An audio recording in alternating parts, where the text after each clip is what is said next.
This is Precalculus, section 7.4. We're dealing with trigonometric or inverse trigonometric functions. it's part 2. So continuing on with examples 3 and 4, we take tangent inverse of negative 3.562 or 3.5632. Just typing that into our calculator, we should get an answer of negative 1.29719.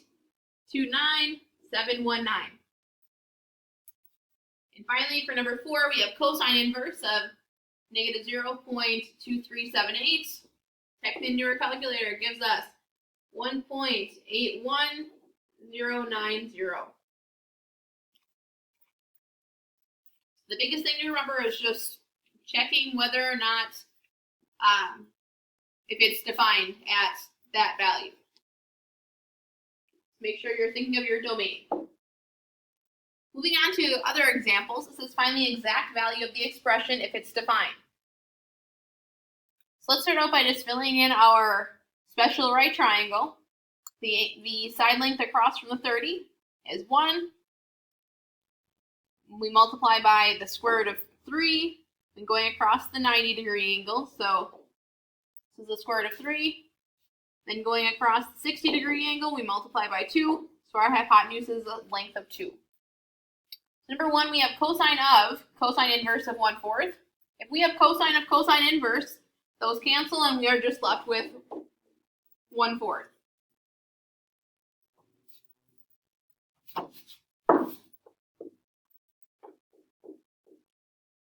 Number 2, we have sine inverse of sine of negative pi over 3. Sine inverse of sine, those cancel and we are just left with negative pi over 3.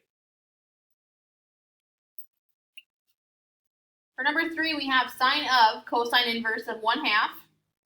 So looking at cosine inverse of 1/2, we have to ask ourselves, what angle makes a cosine value of 1/2? That answer is pi over 3, so at 60 degrees. And if you want to get out your unit circle, that may be helpful.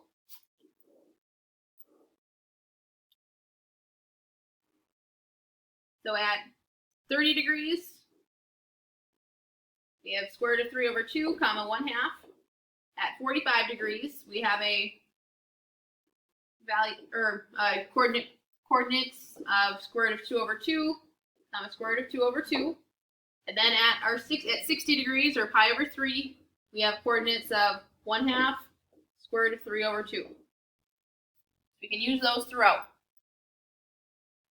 So now that we know that cosine inverse of 1/2 is pi over 3, we just have to ask ourselves, what is sine of pi over 3? We know sine of pi over 3, which is also sine of 60 degrees. That value is square root of 3 over 2. Looking at number 4, we have tangent of sine inverse of square root of 3 over 2. So for sine inverse of square root of 3 over 2, we need to ask ourselves, what angle makes a sine value of square root of 3 over 2? Since that angle is pi over 3, we have to find what tangent of pi over 3 is equal to. Tangent of pi over 3 is equal to the square root of 3 over 2 divided by 1/2, which is the same thing as multiplying by 2. So then our 2's cancel and we are just left with the square root of 3.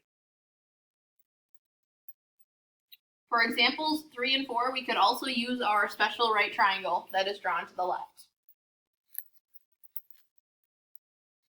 For our next examples, it asks us to evaluate the expression by sketching a triangle.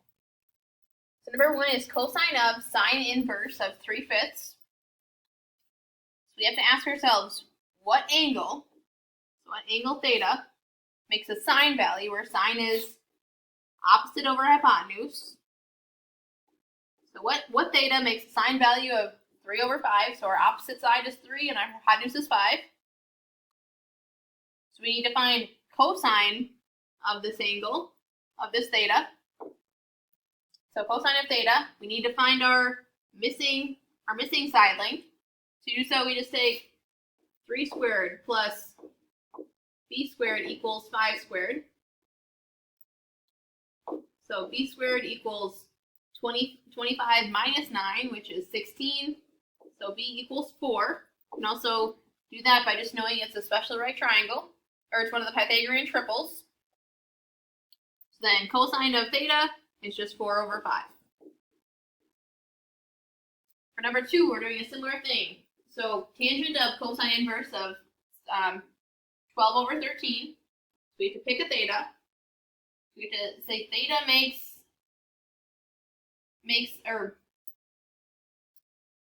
so cosine inverse of 12 over 13 tells us that theta has an adjacent side of 12 and a hypotenuse of 13. So to find that missing side length, we can know our Pythagorean triples or solve for that missing side length. So a squared plus 12 squared equals 13 squared. So a squared equals 169 minus 144, which is 25. Taking the square root of both sides, a equals 5. So our missing side length is 5. So taking tangent of what we have now is opposite over adjacent. So tangent of theta is just 5 over 12, 5/12. Now finally for our last example, it says evaluate the expression. So we have cosine inverse of 1/2 plus sine inverse of 1/2. So we have to ask ourselves, what angle has a cosine value of 1/2? We know that cosine of pi over 3 gives us 1/2. And then we have to ask ourselves, what angle has sine of 1/2? And we know that sine of pi over 6. So it gives us an angle of a sine value of 1/2. So now just adding these two together, we have cosine of pi over 3 plus pi over 6. In order to add them, we need a common denominator, which will be 6. So 2 pi over 6 plus pi over 6, which equals cosine of 3 pi over 6, which reduces to pi over 2. And we know cosine of pi over 2 is equal to 0. So anytime you are asked to find an inverse trig problem, it's like sine inverse of a value, you just ask yourselves, what angle has the sine of that value? Or what angle has a cosine value of that value? So you're basically doing everything but in reverse. You're thinking backwards.